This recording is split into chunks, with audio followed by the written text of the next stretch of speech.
It all started with this article in The Guardian by Osama Hassan, a physicist and part-time imam, who urged his fellow Muslims to embrace the science of evolution, including human evolution.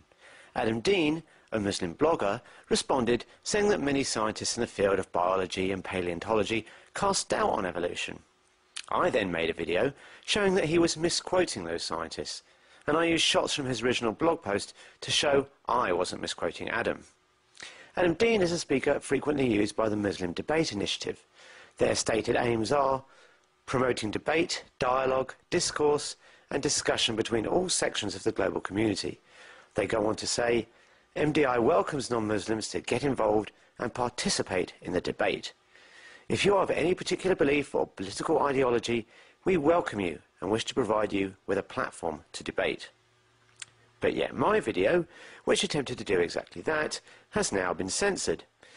Deen decided showing clips of his blog represented a copyright infringement, and this was more important than allowing debate, dialogue and discourse. So he had the video pulled from YouTube. Now, I hope the YouTube community, including the Muslim Debate Initiative, will join me in reacting against censorship of open debate. I have re-edited the video to include shots of Adam's post on a public forum, where he posted an almost identical copy of his original blog. I hope that if people spread this video, it will be a lesson that censorship doesn't work. Thanks very much. Hi, this video is going to debunk some of the arguments and quote mining used against evolution. Now, I'm going to use the blog of someone I've debated. It's a sort of typical example of this sort of thing, and it's the Muslim apologist Deen. Although there are many creationist websites that make similar arguments. Many of them are copied and pasted from each other's websites. What the evolutionary hypothesis is saying is that humans and chimps are the most recent branches of a hierarchy of animals that evolved from a common ancestor that probably was neither human nor chimp. We can see this in the graph from Nature, and Nature is one of the top scientific journals in the world. Now, Adam talks about Karl Popper, and I agree Karl Popper is aptly described using Nobel Prize winner Peter Medawar's words. He says he is uncomparably the greatest philosopher of science who has ever lived. Now, he claims that Popper didn't think evolution was a testable scientific theory because it was supposedly not falsifiable. Now, it seems like Popper's thoughts are bad news for evolution. But Adam hasn't done his homework.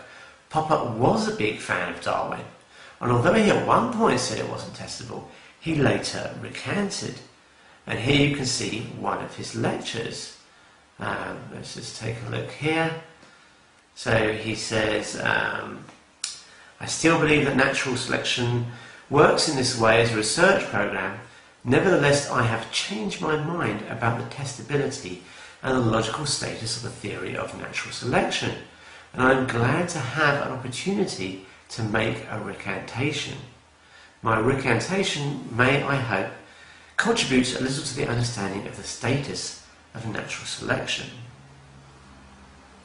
So it's clear that Popper did think evolution was testable, and we can see that evolution is easily testable and it makes falsifiable predictions.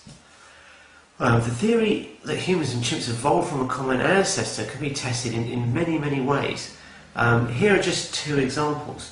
Firstly, in evolutionary theory, the point of origin of a migrating population should have the highest genetic diversity at that point of its origin. This was first discovered by Nikolai Vavilov, and Vavilov was arrested and eventually died in a gulag. He was arrested by Stalin for opposing the sort of pseudoscience of anti-evolutionists. Now, since evolution states humans and chimps evolved from a common ancestor in Africa, Vavilov's theory implies that native Africans should have higher genetic diversity than any other group of modern humans.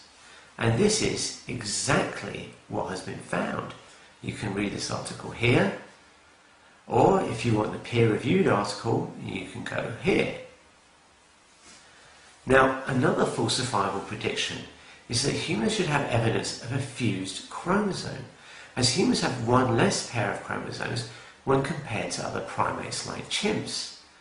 So where did this chromosome go? Well, evolutionary theory implies a previous primate ancestor's chromosomes fused together, and that's why we have one less pair. Now, if we don't find evidence of this, then evolution has a big problem. Here we can see two chromosomes. And notice on the left, these are the two chromosomes. You'll see telomeres at the end of the chromosome, that's the red bands, and a centromere in the middle of the chromosome. Now, evolution predicts that we're going to find a chromosome that looks like the one on the right. It's fused together, so you can see the telomeres are at the middle, and there are two centromeres. So this is evolution's predictions. The question is, did we find it? The answer is yes. It's chromosome number 2.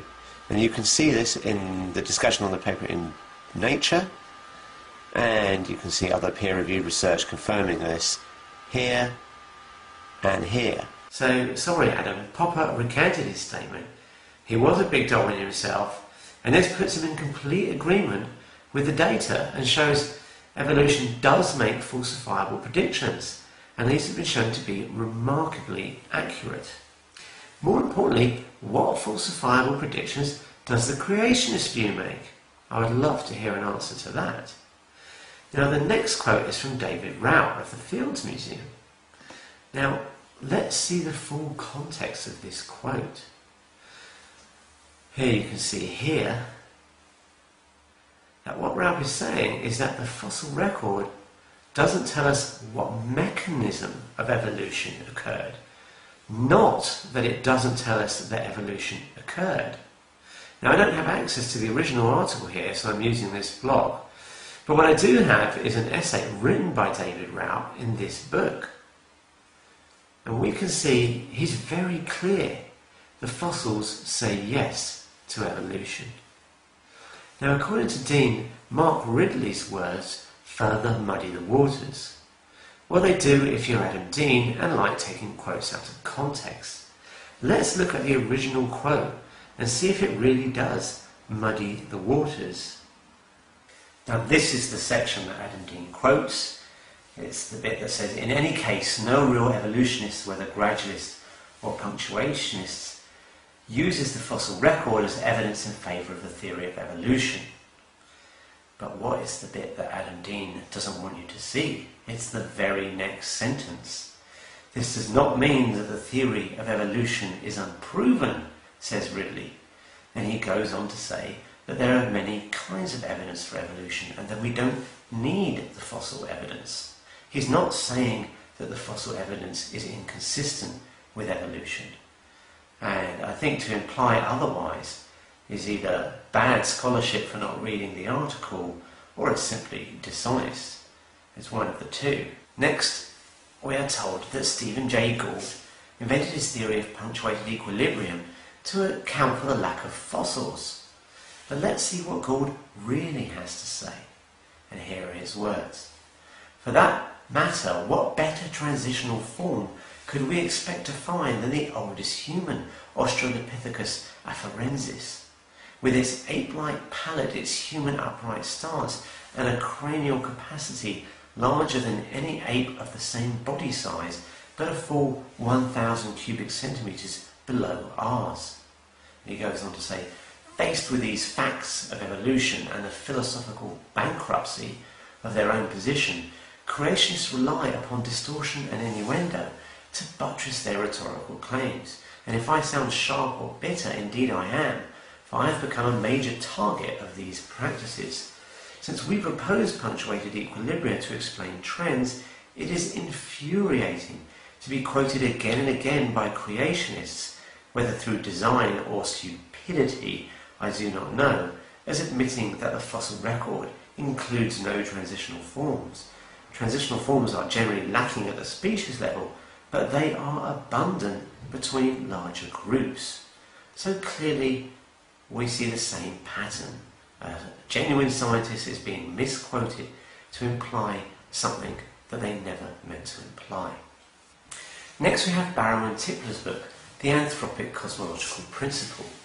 Now let's note that Barrow and Tipler are physicists, not biologists, and this book is a popular paperback, not a peer-reviewed piece of research. Actual biologists have modelled the process Deen claims is so unlikely and published them in real scientific journals.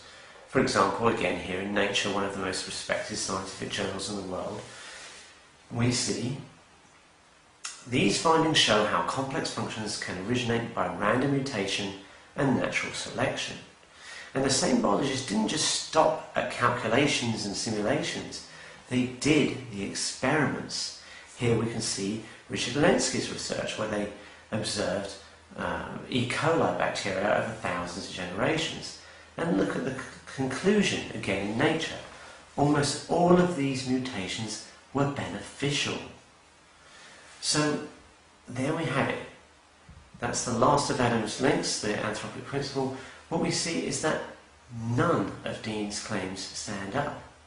In the comment section to his article he claims, "My point was that it is not an undeniable closed case, but rather remains much disputed amongst the very biological experts we'd expect to know best. Yet we've seen that every single biologist Adam mentions is a strong supporter of evolution. Not one of them doubts it, not one." Yet notice what Adam Deen says. Either Osama rejects the inerrancy of the Quran, or he rejects the idea that man evolved from apes, or he has a bigger task of finding good reasons to interpret the text concerning creation in allegorical form. Adam is quite clear that it's too much of a challenge to interpret the Quran as consistent with human evolution, and so he defends his belief by pretending that these biologists he mentions cast doubt on evolution. But as we've seen, they don't. They passionately support evolution.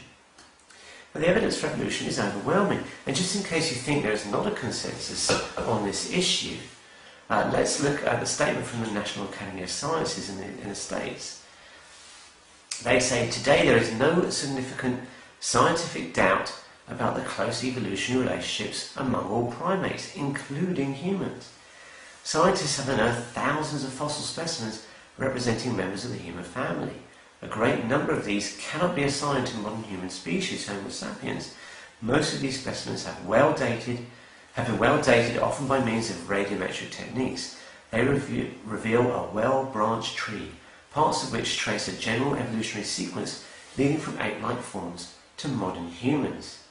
Now, in case you think it's just scientists from the USA that have this view, a statement signed by the science academies from 68 nations endorse evolution, including human evolution, and this includes countries like Iran, Pakistan and Palestine. And we can see in this image, these are the transitional fossils that Adam Deen says are lacking, and this is only a selection. There are many, many more. Here's one of the most recent discoveries. This is Ardipithecus ramidus. Now, the next thing you're going to see is the draft genome of the chimpanzee. Now, this was published in Nature, and you can see here the huge number of prestigious universities that wrote this paper up in Nature. Now, notice their conclusion. More than a century ago, Darwin and Huxley posited that humans share recent common ancestors with African great apes. Modern molecular studies have spectacularly confirmed this prediction. I think it's clear that the claims of Adam Deen and other creationists online do not stand up to scrutiny. Thanks very much for watching.